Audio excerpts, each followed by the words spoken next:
So we're going to divide this into 5 parts. First part is going to be about what does normal childhood development look like? What is it meant to be? How should it look? And it's kind of important we understand that in order that we could understand in a deeper way what happened to our children, where their struggles are, what they're dealing with. What happens to our kids if they don't get enough of that? Making sense of your own journey. What is our responsibility as parents, and given time permitting, a little chizuk at the end, I hope. So we want to just look through a basic understanding of this sugya, because if we go home with this understanding, I believe we'll all function differently with our children. What is normative, ideal? What does the Eibishter want? Like, how's it meant to work? You know, we're living in a world where, in truth, we're still, frankly, recovering from the Holocaust. We have a system around us that was built, the Torah system of chinuch, that was built with the brilliant insight of the Gedolei Yisrael of how to recover from the decimation of the Holocaust. How do we rebuild? And they had a view and a vision that worked. Haraya, take a look around the Torah world, and it's astonishing what happened, how we recovered. That system has not yet fully realized that it was a recovery system for how to recover from the Holocaust, but it's not a continuity system. It's not a system that will keep us going properly, because it's a system that focuses primarily on the moistus, on the community, on the infrastructure of Klal Yisrael that was crucial to the rebuilding of Klal Yisrael. And in that rebuilding or recovery, the focus on the individual Jew, Ish Yehudi, was lost. In fact, it wasn't important. It was a contradiction to the recovery of the system as a whole. And the Gedolei Yisrael saw this clearly, and they led us in a way that we recovered, and we have to be grateful. At the same time, historically, we're very much at a crossroads where the system that was designed to recover is not a system that's designed to maintain, because it's not a system that focuses on the individual. And that's where we're kind of stuck, bechlalius. No one's fault. I want to be very clear. I'm not a critic. When I'm a critic of the system, it's simply to make it better. It's not because I think there's anything bad with that. I think it was a nifladika vision, and it's why we're here. But it has to change. Similarly, we lost focus on the individual. We rushed headlong after the Holocaust into rebuilding, and we lost focus on a lot of things that were crucial to Klal Yisrael. Maybe you have a chair.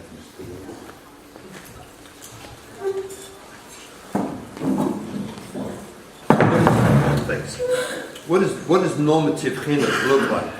So there's a mitzvah in the Torah. Everyone knows this mitzvah of Piri B'Riv. The first mitzvah in the Torah, we should have children. And Baruch Hashem, we had children.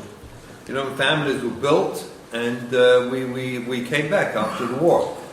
But actually, this mitzvah, Piri Rivya, is actually 2 mitzvahs. It's a machlokes. I don't want to get into the lamdas of it. Or say, the chinuch, I don't want to go there. But I want to reference that this mitzvah is 2 mitzvahs, really. It's the physical bringing a child into the world, but it's also a mitzvah of l'sheves sitzara, of creating a community of people in the world to populate the world. His ratzon was we should fill the world with people. And this mitzvah is to bring people in the world to be healthy citizens of the world, productive people. And the mitzvah l'sheves sitzara, it's not a well understood mitzvah, but I would suggest that this mitzvah means the following: that our primary goal when we have children, before the installation of mitzvahs in our children, before we try our best to install mitzvahs and get them to emulate us and keep Torah mitzvahs, as a mitzvah to bring up a healthy person, a klei kibbul for Torah. Think of it that way.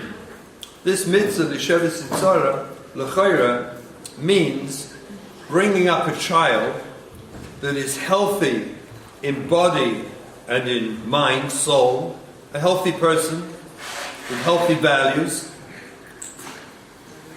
a person who's capable of loving themselves, capable of loving others, a healthy person. This is the mitzvah of the Shevis Yitzhara. It's not to bring in to the world a reckless world. That wasn't the Ratzon of the Eibishter. But to bring in healthy people. And this dogish on chinuch certainly was lost or not thought about in the post-Holocaust world. In that world, it was the infrastructure, it was rebuilding.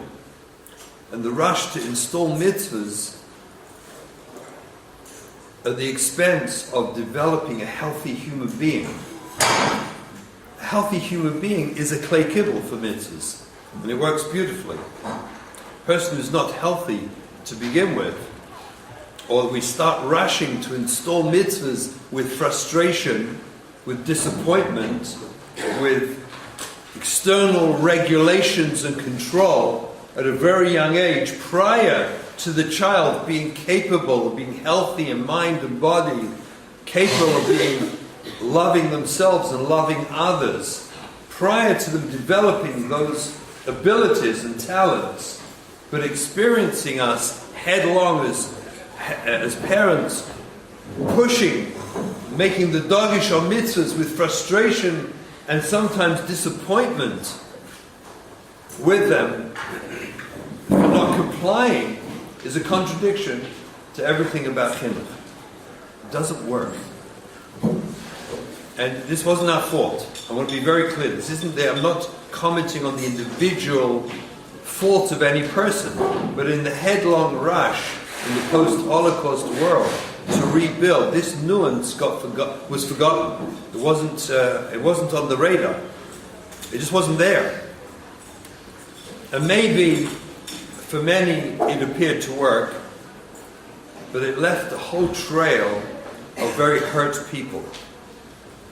And it will take generations for that to wash out. It's not going to happen overnight. What is chinuch? How should we be bringing up our children? And let's juxtapose that to what actually, unfortunately, happens too frequently. So there's 3 stages.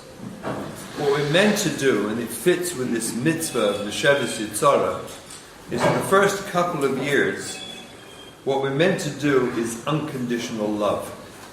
Unconditional love. That means whatever your child does, you just adore it. You think it's cute.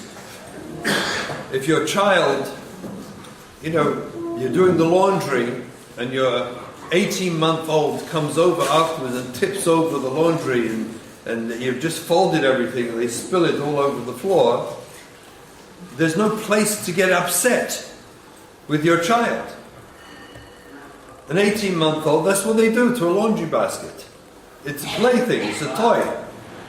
If you paint the living room, you finally get it repainted, and a toddler comes along and finds a red permanent marker and decides that this wall is perfect for abstract artwork, and they do that, then you whip out the camera and you take pictures because it's meant to be adorable.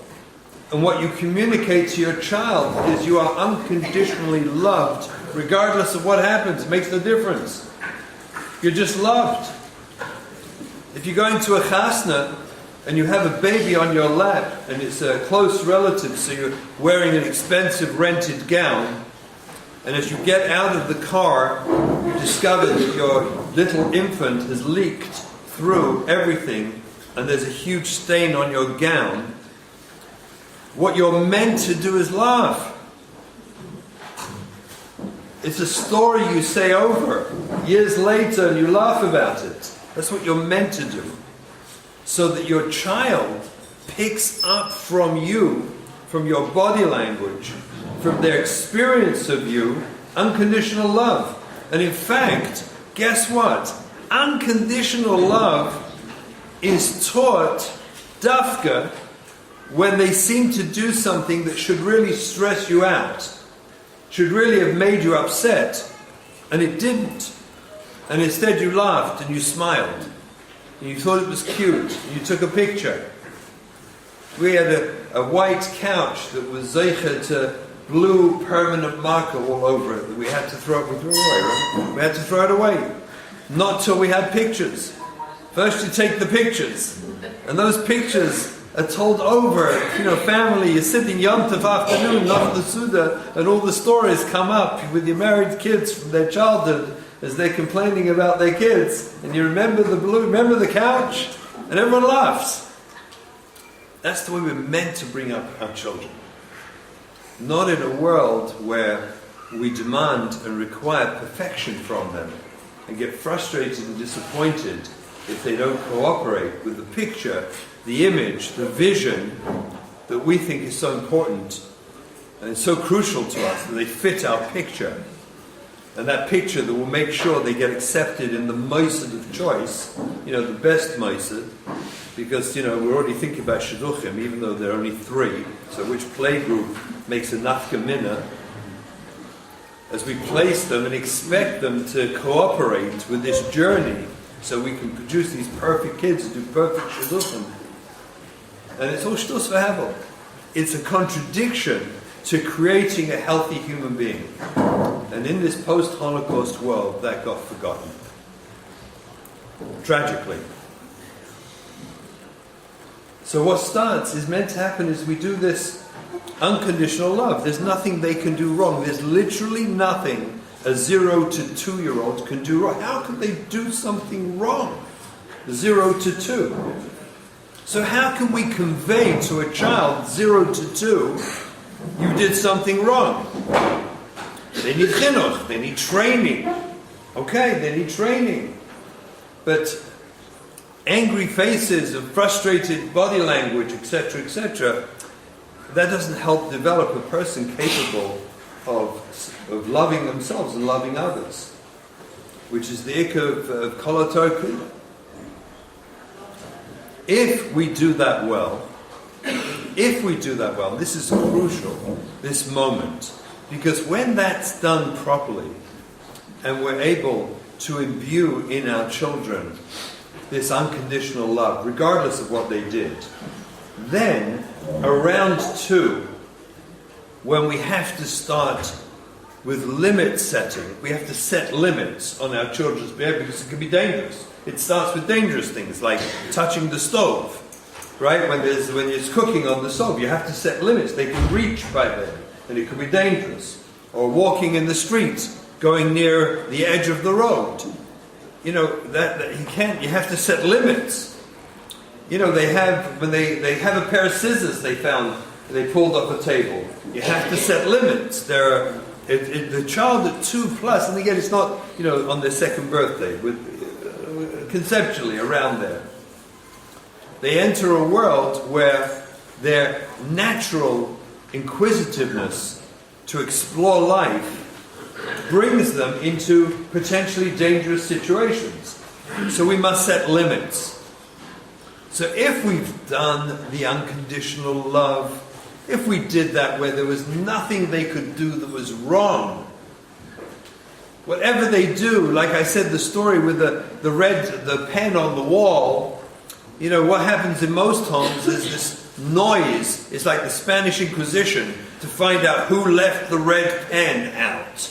Who left the pen? And there's angry voices. Who left? You see what he did? Who left the pen? And these angry voices communicate to a child, he's done something wrong, he's bad. Whereas when you do the pictures and the laughter, a child feels loved, completely loved.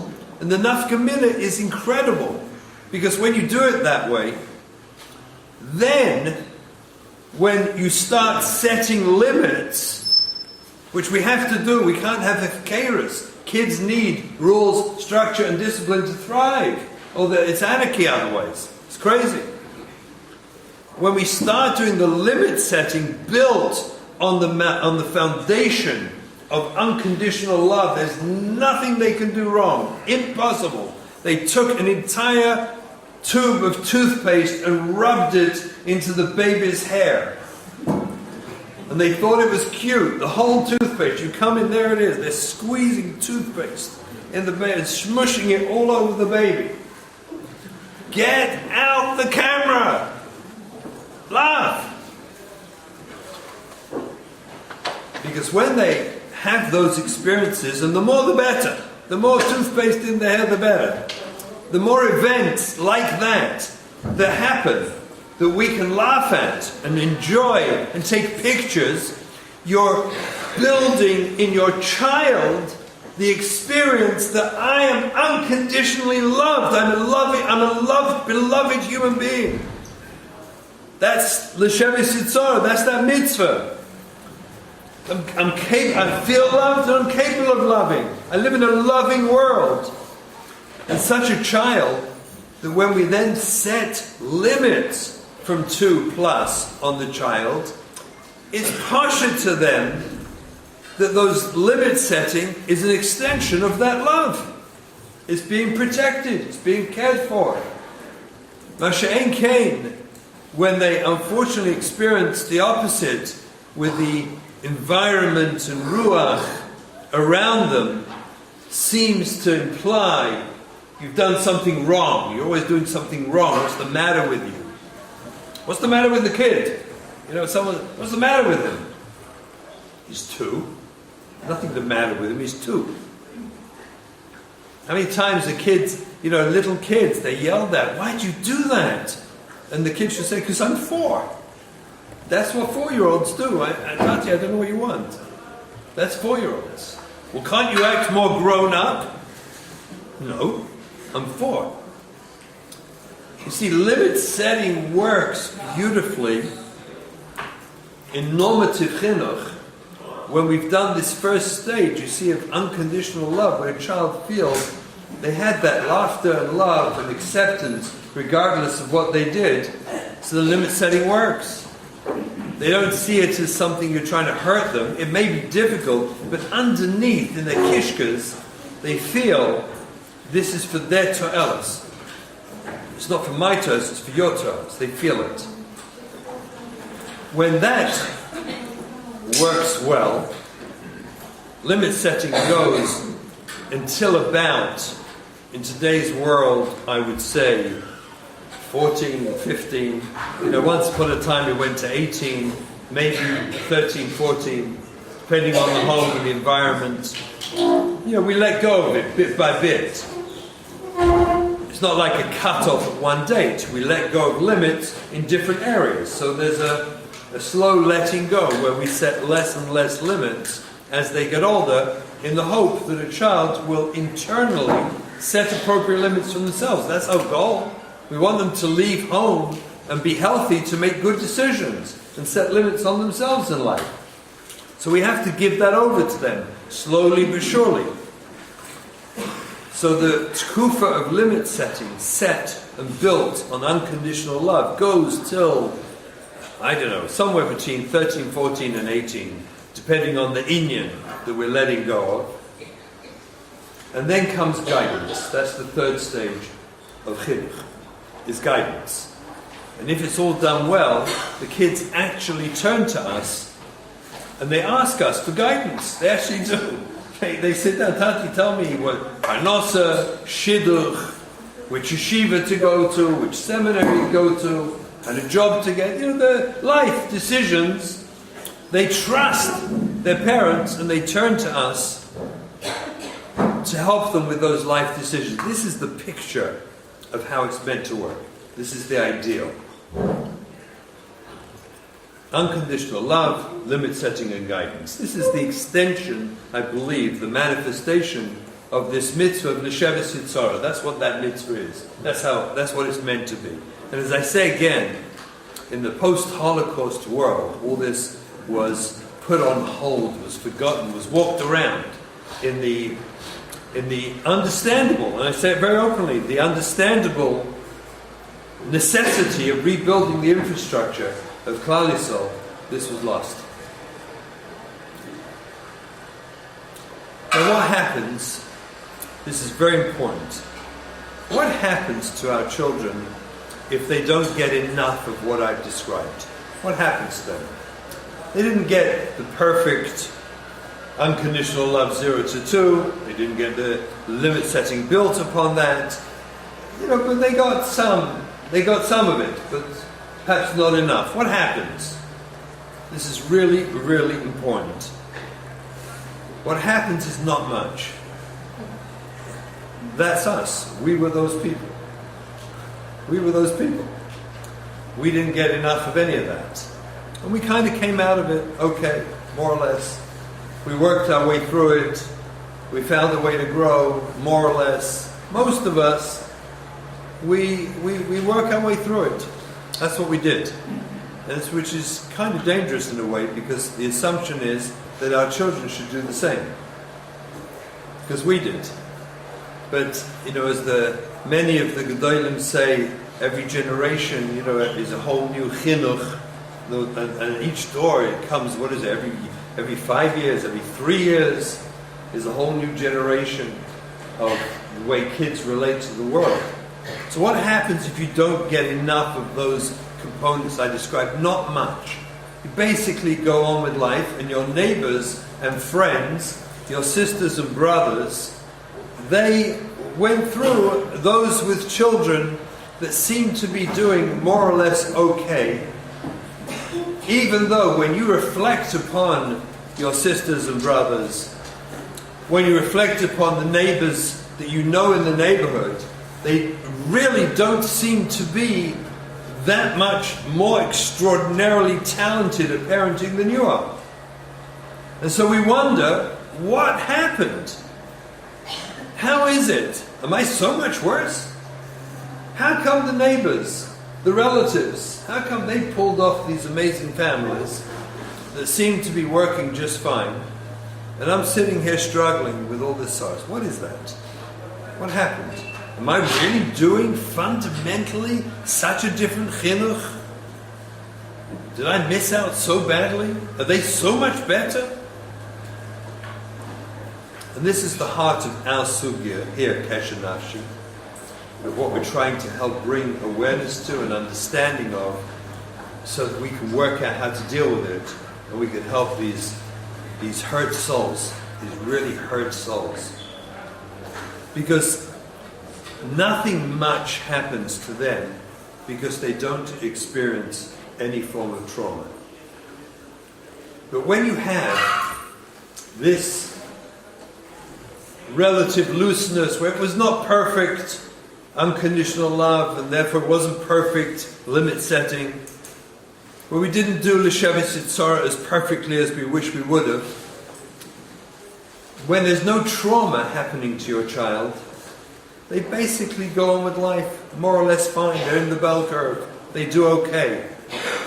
But when trauma hits a child who hasn't got that, then they fall apart. That's our sugya. The deniers out there still argue with us vehemently. It can't be, they tell me, Rabbi Shimon, it can't be. Every one of these kids suffered trauma. I get less and less tolerant with that, frankly. I think we all know after the last Kesher Nafshi conference, there was a beautiful article in Mishpacha about Kesher Nafshi, followed by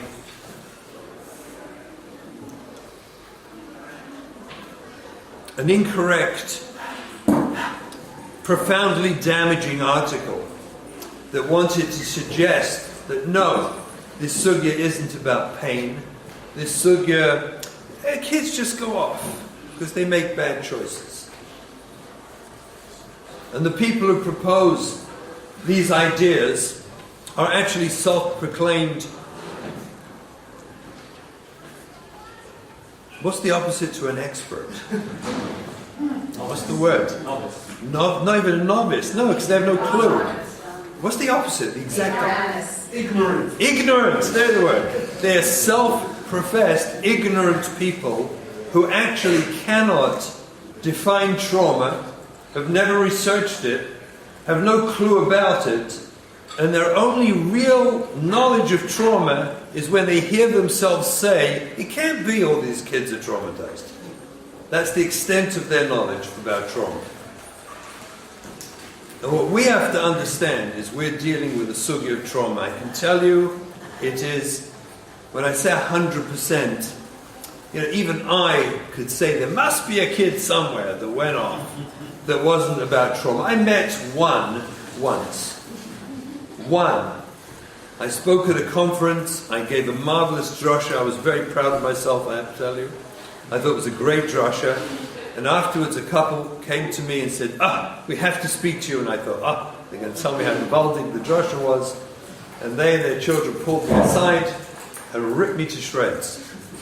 Ripped me to shreds because I proposed foolishly, this is 25 years ago, but I proposed foolishly that if you just love your kids, everything's going to work out. And it's not true. It's true that if you don't love your kids, everything is not going to work out. That's for sure.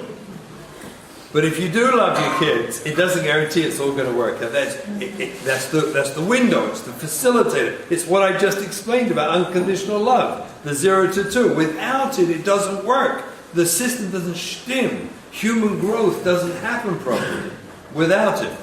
And these people ripped me to shreds, correctly. And they told me about their son who went off. And he loves them and they love him. There's no trauma. I took him out for dinner twice at my expense to talk to him, to see if I could find the trauma. And I couldn't. I can't even say the number of children and families I've been involved in the last 25 years. And it's all trauma. It's all trauma. This, without getting there, if you walk home with this and you just got this clarity in your head that that's the sugya, then you're on the way. You're on the way to healing. If you don't get this, if you have any suffix, I'm sure everyone, come on, really? My Rav said not like that. We'll leave that for the moment. I'm always interested in speaking to people about trauma who actually know more than just how to spell it, and a lot of them can't even spell it. Trauma is such a fascinating, frightening subject. What is trauma? We have to get this before you go home. You have to internalize this, or you'll never have the rachmanas. You'll never have the deep sadness for your child that you need for your child to recover. Unless you feel deeply in your kishkas, in the beina, you feel it. Such a sadness for them. Not pity, but sadness. They did nothing wrong. They were sweet kids, and I can tell you, we all know this, I think, that these kids, b'toich teicham, are the sweetest of the sweet. They're the most sensitive. Perhaps that's why the trauma hurt them the baddest, because they have these very sensitive neshamas. And then trauma strikes. What is trauma? We have to just get that. I know in every drasha I give, I speak about this, but I don't think I'll ever speak about it enough. And I can tell you this, I myself am constantly developing in my own verstanden of the sugya of trauma, even after 25 years of working with it. So I'm guessing that what I'll communicate, I hope, has noch a knetch for you to take home. Trauma is about disconnect. What does that mean? A person who experiences any form of trauma has had an experience that for them is life-threatening. It's horrific. It challenges the essence of who they are. It makes them feel so astonishingly unsafe that they can feel like, I'm going to die. They can feel, I'm going to die. I feel threatened. It's horrific.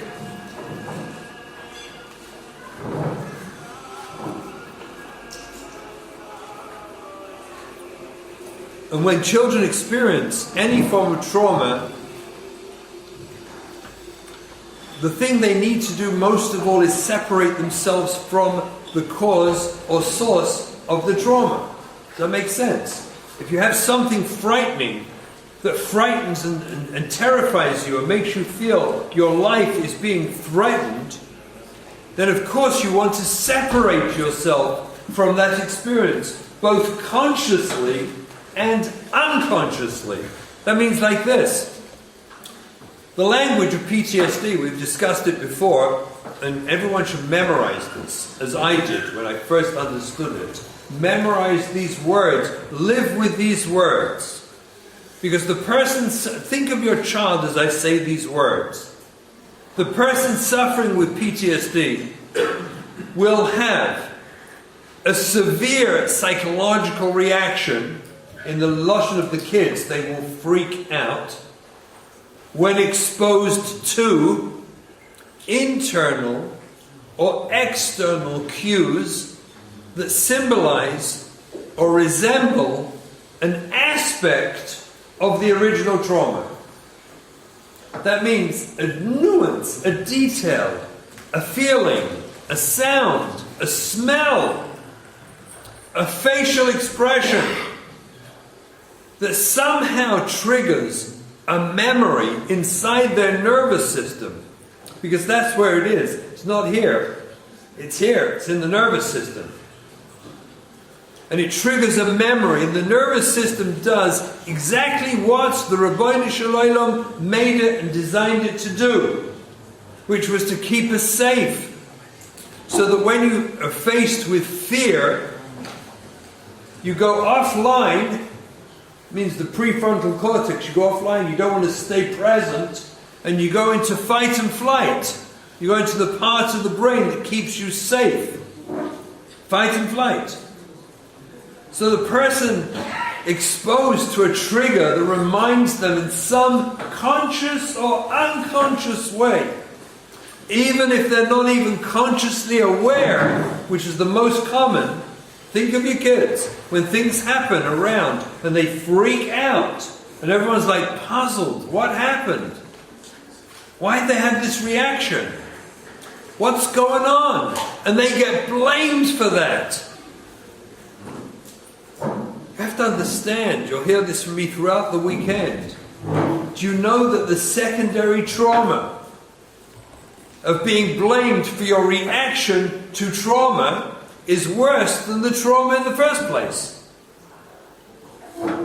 Person gets exposed to some painful, horrible experience, whether it's abuse, or their experiences in school, whatever. We'll come to that. I'll be more myrich than this on Sunday. But the person gets exposed and gets traumatized.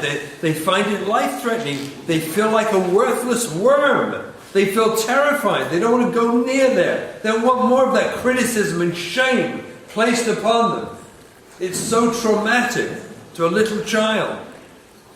And then, untreated, they're unaware generally themselves and will deny their trauma victims, because why would they know? They don't know what trauma is, because if you ever traumatized them. First of all, in the case of abuse, most kids have no clue what that even means. So we ask them, were you abused? They say no, and people believe it. And then they tell me, no, I asked them, they said they were never abused. They had no idea to even explain what abuse is. How would the kids say yes? And sometimes they're too embarrassed anyway to talk about it, so why would they? And then, some detail of life triggers them. Something. Some aspect, some detail, some exposure to something that looks like, listen to the language again, an internal or external cue. Internal will be like a feeling, a smell. I heard something that maybe is an external cue. You saw something that looked a certain way. An internal or external cue that symbolizes or resembles an aspect of the original trauma. And the child will have a severe psychological reaction. Imagine the trauma I mean society, I don't mean us alone, that we as a society then inflict upon this poor child when they have their freak out, and we blame them and attack them for the freak out. What are you freaking out for? No one did anything. Secondary trauma turns out to be more cruel and hurtful to a child than the primary trauma itself. In fact, in treatment, which now I hope to open this up so we'll understand it, but in treatment, it's a davar parshat ma'od that when someone freaks out, that we reach into the freak out. Sheifela, help me understand what happened. Help me know you. Help me understand you. How can I help you? Teach me what you just experienced so that we won't do that again. Share with me your experience so I can understand your hurt and pain. Reaching into it instead of attacking and condemning it. Why are you always doing this? Why do you have to? When are you going to grow up? The damage of secondary trauma is worse than the primary trauma. Especially when Rahman al-Islam, it's in our hands. When we as parents, we as Mechanchim, we as Rabbanim, when we commit this and hurt them, what do they have left? What do they have? Other than the loneliness, the sadness, the isolation and pain, which just makes them want to isolate more. How many parents come to me and tell me about the year or two my child's been isolating in the bedroom? They won't come out. They're nocturnal.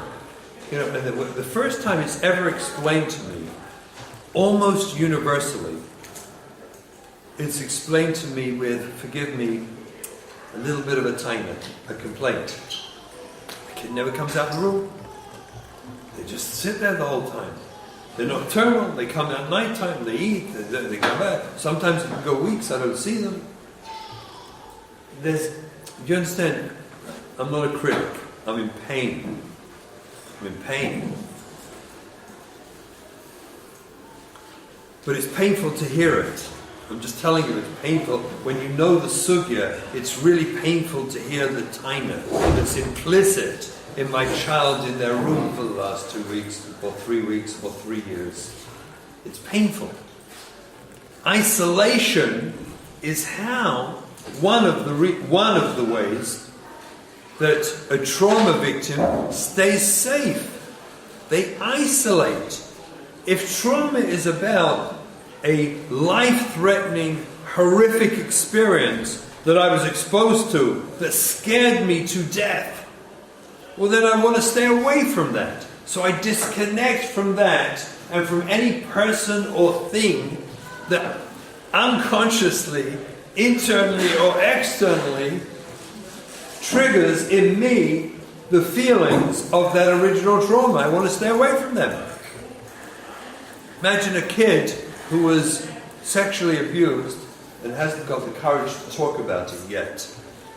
And the parents, who are the most wonderful people, come to me and they don't understand. We love him so much. You know, I try to hug him all the time and he just runs away, pushes me away.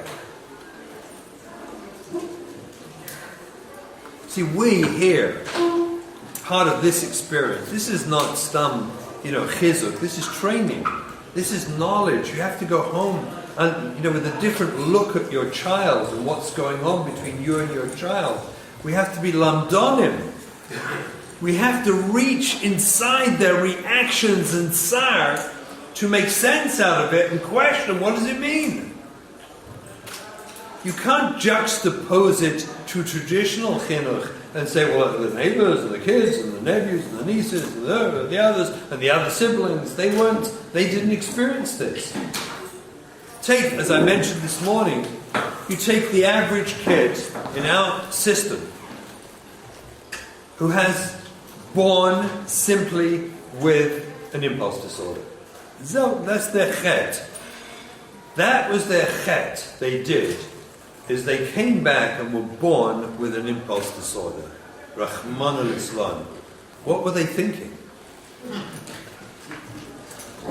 I mean, didn't they know we were going to wreck them? Didn't they know that we have no clue really in the first few years how to chap what an impulse disorder is, and we're just going to get frustrated with them? Didn't they know that? Why'd they come back? Opt out. No, it's crazy when you think about it. Nebuch, the poor kid, what's his chet? He has an impulse disorder. He has a technical, chemical, brain problem. If he's born with Downs, Rahman al-Islam, we all understand that.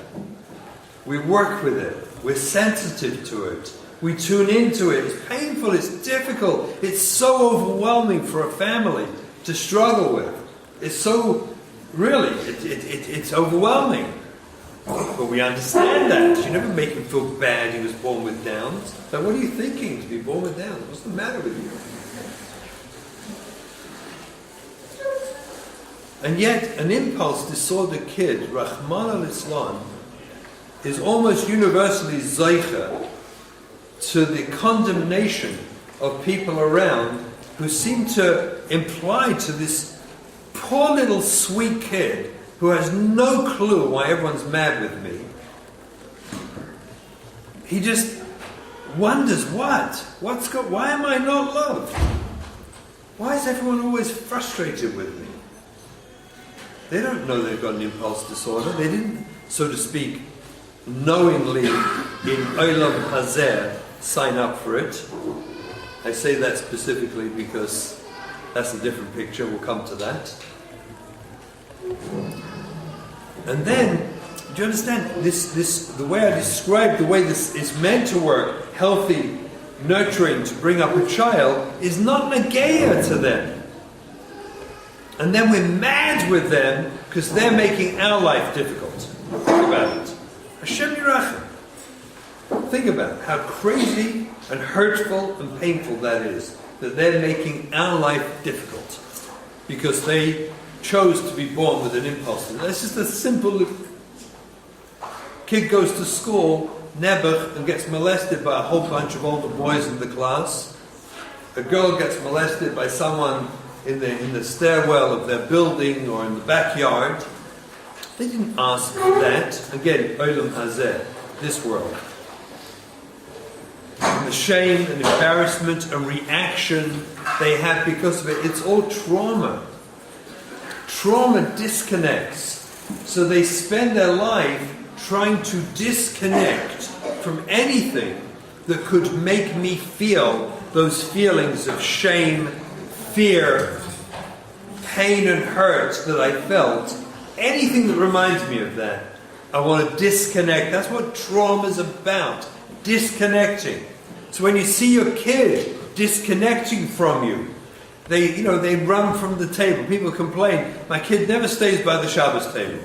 That's a disconnect. That's a learning trauma victim who probably has, all fathers, including myself, should forgive ourselves right now. Let's all forgive ourselves. But we've all been responsible for giving too long divrei Torah to too little kids at the table. Let's be honest, we've all done it. Let's clap our chet. Let's just stop doing it. Okay? And then the kids run from the table and we beruig ourselves because we always have one little brainiac kid who, age 5, loved talking Rishonim. Like he was into it. So why can't the others? He does. Meanwhile, this little learning disabled kid, or learning disabled, whichever it is, for him, that Dvar Torah is traumatic. It's literally, what does it do? It affirms what he has come to know about himself, that he's stupid. How many of us hate feeling stupid? How many of us like feeling stupid? I can tell you I hate feeling stupid. It was the curse of my childhood. I grew up with it and I hated it. I really hated it. To this day, it's still there. The early feelings of feeling stupid. You know, I'm very clear, I've said it many times, I never got hundreds or A's in elementary or high school, except one time I got an A in woodwork. Baruch Hashem for woodwork. And so learning, to this day, there's a little deep place there, which obviously, as a mature adult, I've worked through. But it's still there. The feeling of stupid is so horrendous. In our world especially, where learning is so paramount, where girls are expected to gobble up Shmuel Aleph with their ducks and their ambans and everything else, and they have to repeat them all back bal pair. My gosh, what are we doing? Kids in 7th grade, little 11-year-old kids, are meant to be holding by achronim. You know, analyzing achronim. What are we doing? So for the 20% who can do it well, it's Gan Eden for them. It is truly Gan Eden for that 20%. About 20% who actually can do it well. It's truly Gan Eden. They love it. They come home and they actually do homework without being asked. They open a sefer because they enjoy it. It's like they enjoy working through complex, Pirushim on Rashi. For everybody else, especially the ones who have learning disabilities, it's a nightmare. It's the last thing they want to do. So they run from the table. Why do they run from your table when you launch into Advanced Torah? Because that's an external cue that symbolizes or resembles a very strong aspect of the original trauma, which is, I'm a stupid person who can't learn. And I can't follow your Advanced Torah. So I run from the table. And what happens when a kid runs from the table all the time? Why are you always running from the table? A kid should sit at the table. Mommy, what kind of business is this that he's not sitting at the table? Make him sit there, as if mothers somehow have magic to make him sit at the table. That she's in charge of, the Gehinnom of listening to Tati's Torah right now. Which for the learning disabled kid, it is Gehinnom. It's Gehinnom. So he runs. Do we interpret and understand and reach deeply inside why he ran? No, we condemn him and give a drush on chinuch. Kids should sit at the table. Are we crazy? Yeah, okay, I got a lot of nods over here. Do you understand? Without hopping this subject of trauma deeper and deeper and deeper and deeper, every opportunity we can, we will never help our kids. We will never help them. Because we're always judging their reactions to something that hurt them and frightened them, and then we're condemning them for that too. And by the way, it keeps going, because the reaction of most kids to being condemned for their reaction, follow this, to our inappropriate reaction to their freak out. You got that? So they freak out, we react inappropriately by condemning the freak out, which traumatizes weiter, causes a second freak out where they curse you. And then what do you do in reaction to the curse? You then, if they're little, go and wash their mouth out with soap, or give them a fresque, or give them a whole speech about how your Baba in Shemayim is rolling over in the grave, hearing that word. You know, Bobby, don't do that to Bobby.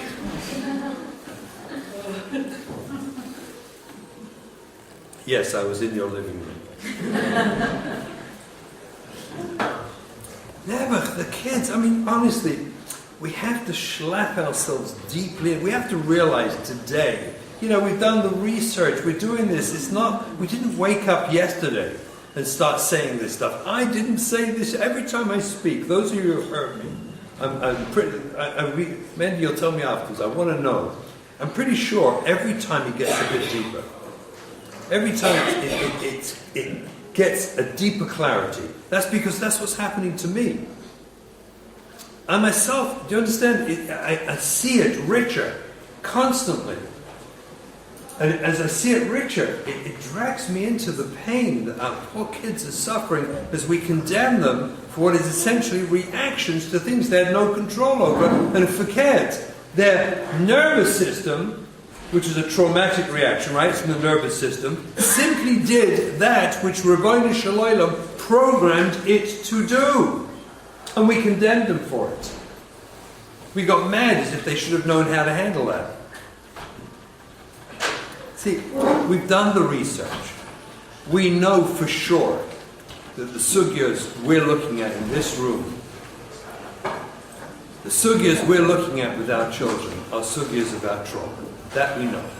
There is no suffix. Don't listen to the people who write idiotic articles in Mishpacha. Don't listen to them. Rip out the article and burn it. When people write back supporting that stuff, Mechanchim and others, don't get sabracha, don't get doubt. Realize you're listening to the words of people who can barely spell the word trauma. Anyone who knows the sugya never speaks like that, ever. Just ask someone if they question, I don't know if Russell's right, I know he's Meshuggah, he always says trauma. You know, ask them, just say, no problem. Tell me what your research is in trauma. That's the first question you ask them. How much research have you done on trauma? How many different types of trauma can you describe? How many different treatments do you know? How many people do you know who've actually had trauma? How many people have been treated? What is the richness of your experience in this sugya that you can come and condemn me and all these children without knowing anything? Please help me out. And you'll see they collapse, all of them. They're the primary svara of the trauma critics. This is the svara. It just doesn't make sense. That is their primary svara. I've never heard anything deeper than that. That's it. I know it sounds crazy, but that's it. It just doesn't make sense.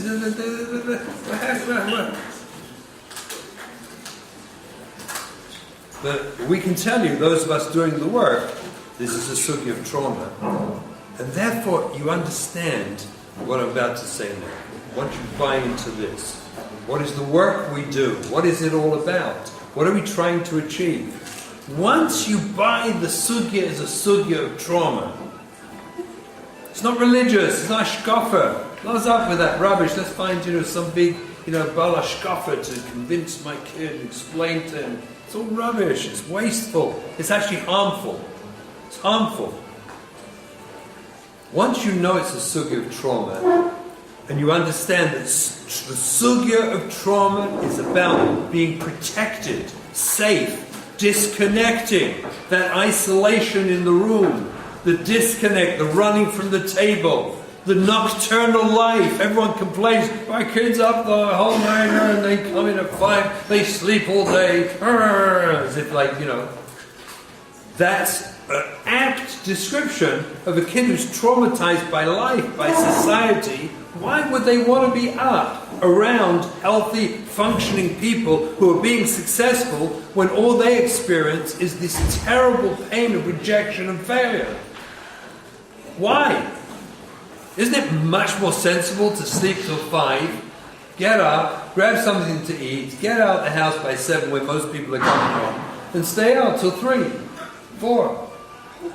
Because then you're with all the successful trauma victims. Right? You're just with this group of wonderfully successful trauma victims, and they're having a good time together. They understand each other.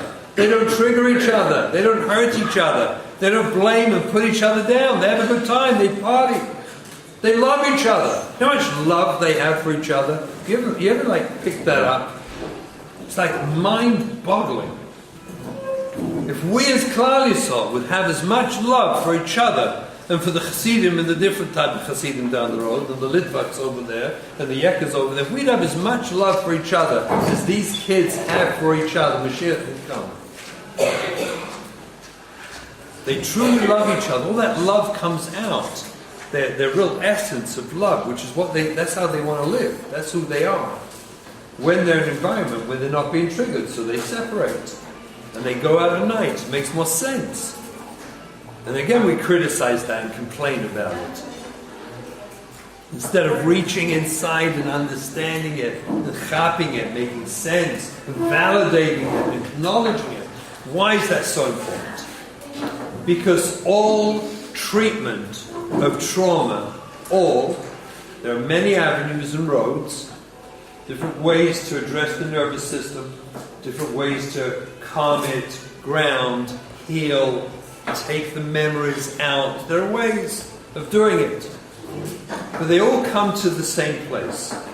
Everything, all treatment, all of it, all roads lead to the same place. And it leads to the place of reconnection. Trauma is about disconnection. Therefore, all treatment of trauma is about reconnection. Does that make sense? The ultimate goal that we're trying to achieve with our kids is that we should reconnect with them, reconnect them to us as a vehicle through which they can then reconnect to life, society, school, yeshiva. You know, we're not going to get into the whole ethics and the covered and please, Av Shemeichel Kvoidai Machel, and Zog the Shulchan Aruch, the Roy Lasses came. It's right, it's good to do it. In our sugya, it's not just good to do it, we have to do it. We have to do it. We let our kids vent, and we let them reconnect by reaching into their pain. They reconnect with us, and we help them heal. Because healing is about safety. If disconnect of trauma is because of fear of life, I'm frightened, I'm horrified, I'm terrified of life, so I disconnect to be safe, then healing is about creating the safety with which to reconnect.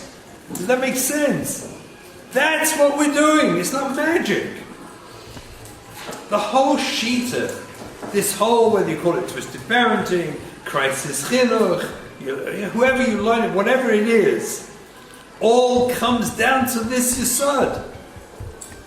The cleverness of it is that we're looking at kids who are trauma victims and disconnected around to save their lives. In our world, in the trauma treatment world, we call that adaptive. It's good. That's good. They adapted to survive. It's only maladaptive if they live that way the rest of their lives. But if they initially do it, they're adapting to live. That's good. That's not bad. What we want to facilitate as parents is to give our kids that experience, especially when they freak out. You know, I told that story many times of when I stumbled across this shita. It came to me from Rabbi Shalom. It's a fact. I was in Tzfat with our eldest daughter. She was 15, 16 at the time. Very, very rebellious and defiant. We'd been in Tzfat for Shabbos. I was with her. We actually had this wonderful Shabbos, and I fooled and deluded myself into thinking that one Shabbos in Tzfat, having a great time, was like we were going in the right direction now. This was good. I bet you I called my wife Matzi Shabbos just to say, what a Shabbos, we're getting somewhere, this is good. When we left Tzfat Sunday morning, she gets into the car dressed like, I won't describe it, Erev Shabbos. But it wasn't classic Bas Yisrael, let's say. And she put on heavy metal music with curse words and screaming and yelling. I'm sure it was a reaction to the Shabbos. Then I didn't realize. But it's posher to me. She was, the thing I thought was so helpful, she was traumatized by that Shabbos, obviously, and held it in, because she's a nice kid.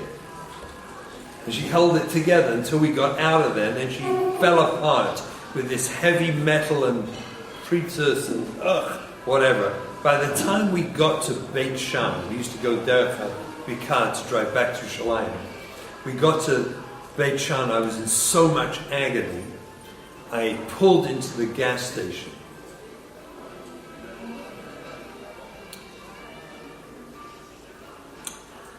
In Beit Sham, I pulled into the gas station. I just jumped out the car, left the door open, and I walked across the street into the Jordan Valley, just walked into the wadi in the valley towards the Jordan River and disappeared. I just cried and cried. It was like, I thought we'd had this, this is the mistake we all make, in this great magical Shabbos and Svat, right? Really, it was her Gutzkeit that she held herself together, and then she exploded when we got out of there. I was in so much pain, I had no clue. I didn't have me to talk to. There was no Kesha Nafshi. All we had in those days was quite significant criticism from everybody around us about what we were doing and where we were going wrong. And I walked into the valley and just talked to Hashem. Help me out. I don't know what to do, help me out. And Hashem put these words in my head at that moment that formed the foundation of my approach, my shita, the mahalach, that eventually became TP, crisis chinuch, all of this. It came at that moment. And when I was the director at our place in Brooklyn for those 10 years, this is the shita we taught, that I trained the mentors in, and that we changed lives with this shita. The words that came into my head were, defy me more than I can love you. Just try. The words were, I want you, my daughter, to try and defy me more than I can love you, because you're going to fail. Because my power to love you is greater than your power to defy me. And somehow this knowledge came into my head as I stood there crying.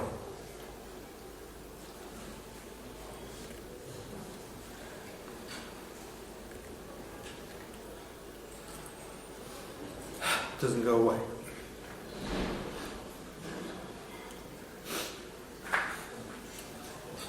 But it empowered a mahalach that we're here this Shabbos to enjoy, to appreciate. That's the mahalach. Because if my love is greater than her defiance, then maybe I can make her feel safe. And she can then explore her trauma. Maybe she can then look into it, because she'll feel safe somewhere. Maybe we can make our kids feel safe and reattach them to us. And by reattaching them to us, give them a chance at life, a chance to heal. We're the vehicles for that. The reattachment is not the conclusion of the sugya, it's the opening, it's the window, it's the beginning, it's the doorway into healing. Healing can take decades. Look at me, I've still got pain inside me from 25 years ago. That's us. We have it. It takes a while to heal.